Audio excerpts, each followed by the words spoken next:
अस्सलाम वालेकुम फ्रेंड्स, आप देख रहे हैं अलमक्का टेक एंड बिजनेस हब। तो दोस्तों, आज है फ्राइडे क्लोजिंग का दिन और इस क्लोजिंग से पहले पहले बीटीसी कंप्लीटली एक डाउन मोमेंटम क्रिएट कर चुका है और इस डाउन मोमेंटम में बीटीसी को कहीं भी यहाँ पर सपोर्ट दिखाई नहीं दे रही। जबकि हम अगर इंटरनेशनल मामलात को देखें तो उनमें भी फिर से एक मर्तबा एक चिंगारी लगती हुई दिखाई दे रही है।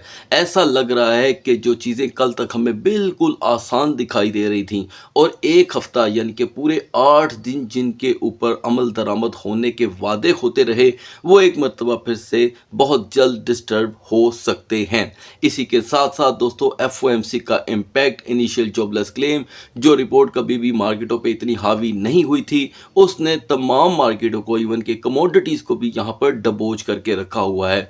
तो दोस्तों, फ्राइडे क्लोजिंग से पहले पहले बहुत सी अहम मालूमात और बीटीसी की क्लोजिंग साथ साथ एक्सएयूटी की अपडेट ये जान लेना बड़ा ही ज़रूरी होगा, क्योंकि इन सैटरडे और संडे को आप बिल्कुल भी आम मत लीजिएगा, क्योंकि बहुत कुछ ऐसा है जिसके कैंसिल होने के चांसेस बन चुके हैं। तो दोस्तों, अगर आप एक्सएयूटी यानी कि ख़ास करके अगर आप गोल्ड का तजिया भी जानना चाहते हैं तो उसे भी हम इस वीडियो में साथ साथ ऑडियंस की डिमांड पर कवर करने की पूरी कोशिश करते हैं। इसके बाद अगर आपको वीडियो अच्छी लगे तो इसे लाइक कर दीजिएगा। पहली बार अगर चैनल पे आए हैं तो सब्सक्राइब भी कर लीजिएगा। पहले तो दोस्तों, मैं आगाज़ करना चाहूँगा कि फ्राइडे क्लोजिंग है आज, लेकिन आज हमें यूएस से कोई नया डाटा नहीं मिलने वाला, क्योंकि वहाँ पर बैंक हॉलीडे है। जुमे के दिन इस दिन यानी कि 3 छुट्टियों का आगाज़ हो चुका है, जुम्मा, हफ्ता और इतवार। लेकिन इस जुम्मा, हफ्ता, इतवार के अंदर बाकी दुनिया के जो बड़े बड़े सेंट्रल बैंक हैं उनकी खबरों का सिलसिला है वो तो चल रहा है। तो एक कंट्री उनका आज जो है अपडेट सिस्टम थोड़ा सा स्लो दिखाई दे सकता है, इवन के वॉल्यूम भी। लेकिन यहाँ पर दोस्तों, अचानक जुमे के दिन जो डील हालांकि कल साइन हो गई, मुलाकात का जो मामला था उसे ऑफ कर दिया गया है। आप पढ़ सकते हैं बाकायदा तौर पे, ये आर्टिकल एक जिम्मेदार इदारे की तरफ से है। US Iran talks in Switzerland abruptly called off as Israel and Hezbollah trade attack in the Lebanon. लिहाजा दोस्तों, इन चीज़ों का सिलसिला अभी तक यहाँ पर ख़त्म नहीं हो रहा। ये चीज़ें चल रही हैं, कंटिन्यू कब तक रहती हैं, और क्योंकि मामला आगे चल करके फाइनलाइज होने हैं, किसी जगह पे जाके रुकने हैं, उससे पहले इस चीज़ों का दोबारा से शुरू होना यकीनन कहीं ना कहीं कांटे बिछाता है। अगर इसी तरह के ही कांटे बिछते रहेंगे तो जो बड़ी मुश्किल से कोई एक पेज पे पहुंचे हैं और अभी उन्होंने सिर्फ वादा किया है 60 दिन के अंदर बैठ के इन बातों को फाइनलाइज करने का, यानी कि बहुत से व्यूवर को ऐसा लगता है कि निगोशिएट हो गया। दोस्तों, निगोशिएट हुआ नहीं है, निगोशिएट करने के लिए ये 60 दिन का टाइम मांगा गया है। इसे काइंड ऑफ अभी सिर्फ 60 दिन का आप सिर्फ और सिर्फ पीसफुल एक क्लोजर मान सकते हैं। ये वही एक ब्रेक है जिसका जिक्र पहले ईरान करने को तैयार नहीं था। वो कहता था जी कि करना है सीज फायर तो लंबा चौड़ा करो, सारी ज़िंदगी कभी दोबारा ये मसले ना हो, 60 दिन का ना करो। लेकिन उनको राज़ी किया गया।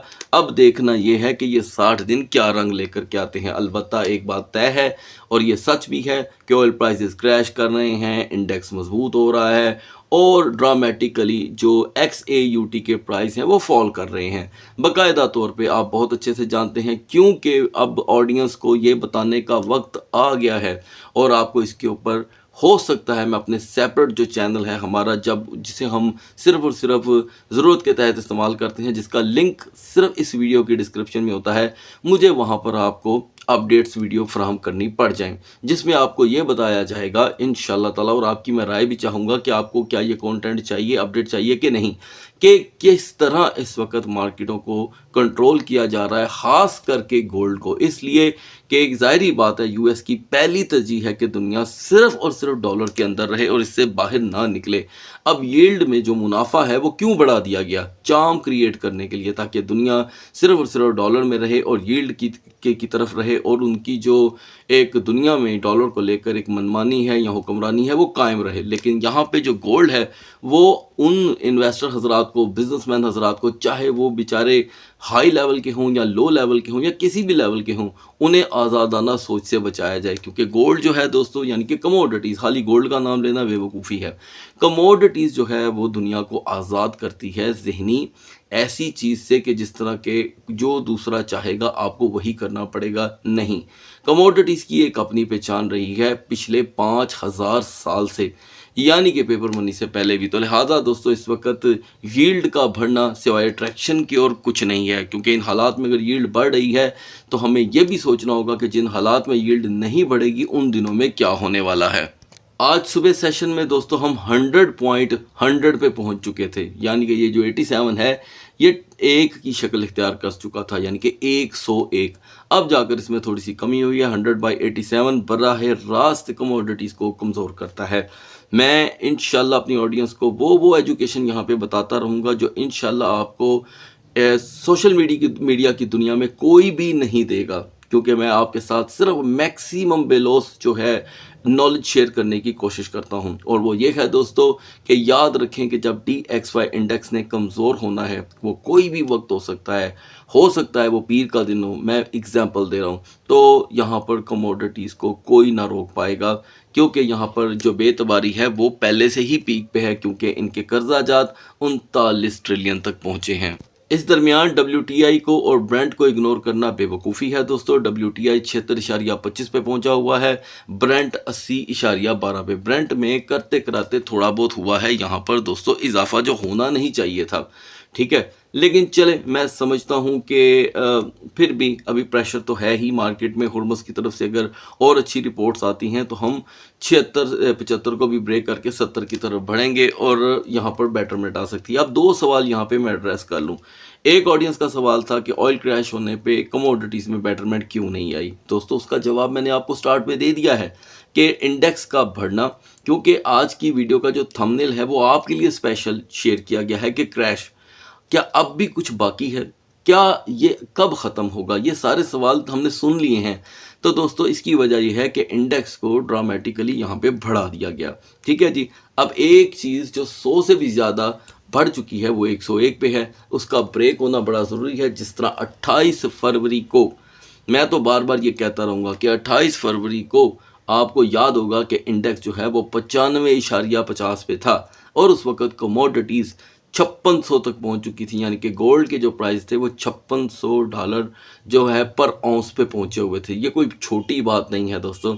तो आज भी इंडेक्स का ब्रेक होना दुनिया को हैरान कर देगा और बेतबारी इतनी तेज़ी से बढ़ रही है, खास करके पेपर मनी के ऊपर, कि दुनिया जो है वो कमोडिटीज़ का रुख इख्तियार कर रही है, यानी कि एक ऐसी चीज़ की तरफ जो यहाँ पर कोई भी खुद से पैदा नहीं कर सकता। ये अल्लाह ताला की पैदा की हुई तमाम तर दोस्तों एक ऐसी कमोडिटीज़ हैं जिसे इंसान कम से कम खुद नहीं बना सकता। लिहाजा यहाँ पर अभी सूरत हाल दोस्तों ऑयल के साथ कनेक्टेड रहेंगी और जो गल्फ़ से रिलेटेड अपडेट्स हैं, यानी कि जियोपॉलिटिक्स से रिलेटेड, फौरी तौर पे हासिल करने के लिए आप हमारा व्हाट्सएप चैनल ज्वाइन कर सकते हैं। मैं जानता हूँ कि कभी भी कुछ भी हो सकता है। याद रखिएगा कि अगर हमें सारा कुछ इतना अब आसान लगने लग गया है तो इसके पीछे कोई वजह लाजम हो सकती है। बढ़ते हैं दोस्तों मार्केट की तरफ। तो दोस्तों मार्केटों में जब एक अच्छा खासा भूचाल यानी कि वॉलेटिलिटी आती है तो उसके बाद खामोशी भी देखने को मिलती है, लेकिन इत्तेफाक है ये कि फ्राइडे क्लोजिंग बिल्कुल साथ खड़ी है। कैपिटलाइजेशन जूं की तूं है, डोमिनेंस में भी कोई खास इजाफा नहीं हो सका। टॉप ट्रेंडिंग के अंदर हमें सोलाना और एवेक्स देखने को मिल रहे हैं। एवेक्स में अब तक का सबसे बड़ा लो आप देख रहे हैं, $6 पे आ जाना एवेक्स का इन मार्केट के अंदर ये कोई छोटी बात नहीं है। सोलाना की सूरत हाल आपके सामने है। व्यूवर्स का सायरन टोकन के बारे में पूछना था कि इसके साथ चल क्या रहा है। देखिए दोस्तों, इसने पिछले दिनों 55% के 3 से 4 क्रैश शो कर डाले, ठीक है, और अब 131% का पंप, वो भी उस मार्केट में जिस मार्केट में फंडामेंटल्स क्रैश कर रहे हैं, यानी कि BTC, इथेरियम, BNB, सोलाना, एवेक्स। जब ये क्रैश कर रहे हैं तो सायरन का पंप होना आपको ऑटोमेटिकली ये मैसेज देता है कि सायरन का टोकन का फंडामेंटल स्ट्रॉन्ग होने से कोई ताल्लुक नहीं है। अगर आप इसमें इन्वॉल्व हैं, इसे बाय कर चुके हैं, तो मैं सिर्फ इतना ही कह सकता हूं कि आप यहां पर इक्वालिटी पे एग्जिट करते हैं तो बेटर एक डिसीजन होगा। अदरवाइज लॉन्ग टर्म सायरन की जो है वापसी का तवक्को करना, ये आपके अपने एनालिसिस पे डिपेंड करता है। तो दोस्तों बिना टाइम वेस्ट किए हम बीटीसी से अपने तजिए का आगाज़ करेंगे और ये एक सेकंड भी आप नहीं भूल सकते कि बीटीसी अपनी डेंजर जोन में आन खड़ा है। बीटीसी ने पिछले 12 घंटों में क्या खोया वो मैं आपको बता देता हूँ। दोस्तों 64,500 के वापसी के आसार यहाँ पे बहुत ही कम हो गए हैं। व्यूवर अक्सर पूछते हैं कि प्राइस कहाँ दिखाई देते हैं, तो ये आप लेफ्ट कॉर्नर पे सभी टोकन्स के प्राइस देख सकते हैं। So it's BTC. यहाँ पर दोस्तों बीटीसी 63,278 से ज़्यादा रेजिस्टेंस अपना ना सका और 62,000 रिपीट कर रहा हूँ 62,400 तक का हम फिर से लो देख चुके हैं। यहाँ पर जो कैंडल है इसे थोड़ा स्टडी करने की ज़रूरत है। बेरिश हैमरहेड थी दोस्तों और अब ये अपना शैडो छोड़ के एक नई सपोर्ट बना रही है। वाज़िया तौर पे हमें एक मैसेज मिल रहा है कि मार्केटें 65,000 64,500 को अब भूल जाना चाहती हैं। एक नया ट्रेंड ओपन हो रहा है जो बज़ाहिर हमें फिर से 60,500 की सपोर्ट की तरफ तवज्जो करने पे मजबूर करता है, क्योंकि कैंडल चार्ट पे भी हिस्ट्री ओवर नहीं हुई। यह है दोस्तों वो लेवल जो हमें बताता है कि यहाँ पर थोड़ी सी छेड़खानी यानी कि इस एरिया में सपोर्टों का टूटना हमें 60,500 तक का लो दिखा सकता है। इतनी कैपेसिटी आ चुकी है मार्केट में। रिकवरेबल सिचुएशन बहुत ज़्यादा टाइट है, इसलिए कि मार्केटें जब तक 63,800 जैसे लेवल पे वापस नहीं आ जाती, बीटीसी का प्रेशर तो दोस्तों आज ओवर नहीं होने वाला। सो 63,800 एक बहुत ही आज का नीडी रेजिस्टेंस लेवल रहेगा बिफोर द क्लोजिंग। अब बात कर लेते हैं इथीरियम की, जो 1719 से आगे नहीं जा सका, 1719 और लो 1683। अभी यहाँ पे इथीरियम को फाइट बैक करने के लिए 1725 से 1745 की रेजिस्टेंस दरकार है। मान लें कि हम 1725 पे भी नहीं आ पाते तो यकीनन इथीरियम का जो फ्लो है वो 1670 और 1650 की तरफ बढ़ेगा। और क्योंकि उम्मीदें इसलिए दम तोड़ जाती हैं अक्सर ऐसे हालात के अंदर जब वॉल्यूम की कमी और बेएतबारी की इंतहा हो जाती है। हालांकि अब वो एमसी के अंदर ऐसा तो कुछ भी नहीं था, रेट तो उन्होंने कट किए नहीं, ठीक है, रेट तो उन्होंने इंक्रीज़ किए नहीं जिसके चांसेस से, लिहाजा स्टेडी के ऊपर फ़िलहाल मार्केट जो है वो मैनिपुलेशन का शिकार है। बढ़ते हैं आल्ट कॉइन्स की तरफ। दोस्तों आल्ट कॉइन सेशन का आगाज़ करते हैं हम रोज़ाना की तरह बीएनबी से। बीएनबी यहाँ पर इस वक्त व्यूवर्स का पूछना था कि और कहाँ पर अवेलेबल है। तो दोस्तों अगर आप बीएनबी को तवज्जो देना चाहते हैं तो ये आपको बिटगेट एक्सचेंज पे भी अवेलेबल होगा, अदरवाइज बाइनांस का ये अपना नेटिव टोकन है। यहाँ दोस्तों हम देख रहे हैं कि बीएनबी जो मिड नाइट में ऑलरेडी 575 पे अवेलेबल था, इसने 575 को पहले तो कंटिन्यौ किया, थोड़ी बहुत रिस्पेक्ट दी, 582 तक हम गए और रिजेक्शन फिर से आई। जैसे कि आप जानते हैं कि 570 इसकी सपोर्ट थी, इसने 571 से बाउंस लेके अपना एरिया यहाँ तक फ़िलहाल जो कि है फ्रीज़ कर दिया है। मार्केट में बीएनबी को लेकर वॉल्यूम की अभी फ़िलहाल टेम्पररी कमी है क्योंकि शेडोज़ तो अवेलेबल हैं। आज बीएनबी की रेजिस्टेंस है वो कदरे स्लो रह सकती है, जस्ट लाइक 578 टू 581।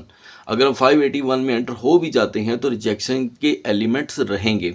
अगर हम रिवर्स की बात करें तो 570 का ब्रेक हो जाना वाज़िया तौर पे बीएनबी को पुश करेगा 558 से 560 की तरफ।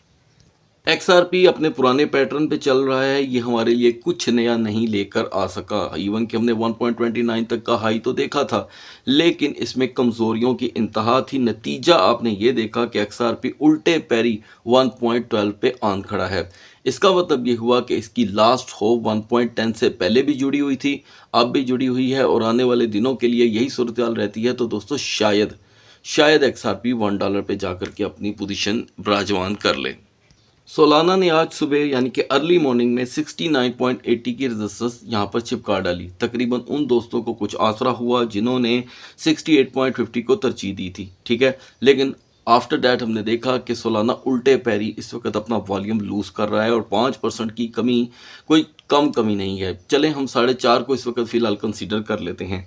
एन मुमकिन है कि प्रेशर 65.50 की तरफ ही रहे और प्रेशर ख़त्म होने के लिए 72.50 की रेजिस्टेंस इतनी ज़रूरी है कि अगर ये ना मिली तो सोलाना का मोमेंटम डाउन ही रहेगा। यहाँ से आगाज़ करते हैं ऑडियंस डिमांड कॉइन्स के एनालिसिस का, यानी कि डोज कॉइन का। अगर आप भी चाहते हैं कि आपके बदलाए गए टोकन को वीडियोस में डिस्कस किया जाए तो आप जस्ट टोकन का नाम कमेंट सेक्शन में लिख सकते हैं और कोई भी आप सजेशन देना चाहें तो वो भी आप लिख सकते हैं। तो दोस्तों डोज कॉइन को हम यहाँ पर काफ़ी अरसे बाद डिस्कस कर रहे हैं, खास करके जब से स्पेसएक्स मार्केट में आया है तब से तो बिल्कुल ही डिस्कस नहीं किया। तो करंट हालात के अंदर डोज कॉइन 0.1050 जैसी रेजिस्टेंस से तो अब हाथ धो बैठा है पूरी तरह। और इवन के पिछले दिनों जो 0.9 25 की रेजिस्टेंस थी वो भी इसके हाथ में नहीं रही। तो करंट हालात के अंदर जहाँ पर सपोर्ट बार बार बन रही है वो है दोस्तों 0.0805 की सपोर्ट। यही वो सपोर्ट है जिससे जो इसे कनेक्ट रखती है 0.0835 से 0.0842 के लिए। XMR ने यहाँ पर दोस्तों डिमांड की हद पकड़ी, जिसे हम फिर इसे एनालिसिस में ऐड कर रहे हैं। XMR जिसकी लास्ट सपोर्ट आपके साथ 330 की शेयर की गई थी कि इसके टूटने के पूरे चांसेस रहेंगे, भले XMR जितना मर्जी आपको वॉलेटिलिटी का वॉल्यूम दिखाए। हालांकि पास्ट हिस्ट्री अगर हम साथ साथ डिस्कस करें तो एक बार आप अचानक लॉन्ग स्क्वीज शॉर्ट स्क्वीज की शक्ल में ये नतीजा देख चुके हैं 440 का, अचानक आपने 390 का भी हाई देखा, और अब क्योंकि मार्केट इसकी फॉल कर रही है तेज़ी से, आज सुबह XMR ने 316 तक का लो दिया और यहाँ पर एक बुलिश मोमेंटम मौजूद है। मान लें कि हम अगर 325 और 320 को यहाँ पर प्रोटेक्ट कर भी लेते हैं तो एक आपको लॉन्ग स्क्वीज देखने को मिल सकता है, शॉर्ट स्क्वीज देखने को मिल सकता है अपर लेवल पे जस्ट लाइक 335, लेकिन यहाँ पर रिजेक्शन का एलिमेंट तो रहेगा। चेन लिंक जो मिडनाइट में बड़ी हद तक अपनी रिकवरी को साबित करने में कामयाब हुआ भी, लेकिन उस वक़्त यहाँ पर एक बेरिश कैंडल मौजूद थी जिसका ये अभी भी यहाँ पर साइन मौजूद है। उस बेरिश ने इसको दोबारा से 7.80 और 7.83 की तरफ पुश किया है। ये पुश का सिलसिला भी यहाँ पे रुकने वाला नहीं है दोस्तों, क्योंकि यही वो इसकी आखिरी समझ लें सपोर्ट है जिसके ब्रेक होने के बाद प्रेशर तेज़ी से 7.55 और 7.70 की तरफ बढ़ता रहेगा। रिकवरी का मामला 7.95 तक भी रहे तो बड़ी बात होगी। टाओ कॉइन का बिहेवियर कदरे इन कंट्रोल है, इसलिए कि टाओ मिडनाइट में पहले से ही दोस्तों 230 पे 231 पे रेजिस्टेंस दे रहा था और इसके ब्रेक होने पे अंदेशा हमेशा 225 और 26 का रहा। इस दरमियान हमने टाओ को 227 पे अभी तक यहाँ पे फ्रीज देखा है। इसका मतलब ये नहीं है कि टाओ यहाँ से फौरी रिकवरी शो कर सकता है। इसका मतलब ये है दोस्तों कि आज का सेकंड ट्रेडिंग सेशन इसकी सपोर्ट का करेगा वेट, जो इसे दोबारा 231 और 32 तक लाने की कोशिश कर सकती है। इस कोशिश में नाकामी टाओ को फिर से 221 और 22 की तरफ धकेलने की पूरी यहाँ पर पोजीशन बनाने के समझने के इंतज़ार में होगी। लास्ट में हम बात करेंगे यूनिस्वैप के बारे में, जो मिडनाइट में पहले से ही 2.95 पे अवेलेबल था, 2.95। अर्ली मॉर्निंग में 3.21 की ये इसकी स्ट्रगल कम अज़ कम 3.15 को तरजीह देने वालों को कहीं ना कहीं हौसला दे गई, लेकिन अब फिर से आपको एक ट्विज़र टॉप कैंडल बनती दिखाई दे रही है, यानी कि जितना ही इसमें मॉर्निंग का पंप था उतना ही डंप भी है। 3.05 वाहिद लेवल है जो इसे 3+ के साथ रहने पे मजबूर करता है। अक्सर औकात 3.05 जब भी इसका ब्रेक हुआ है हम स्ट्रेट फॉरवर्ड 2.80 2.85 तक जा कर के गिरे हैं, तो आज भी मामला कुछ यूं ही रह सकता है।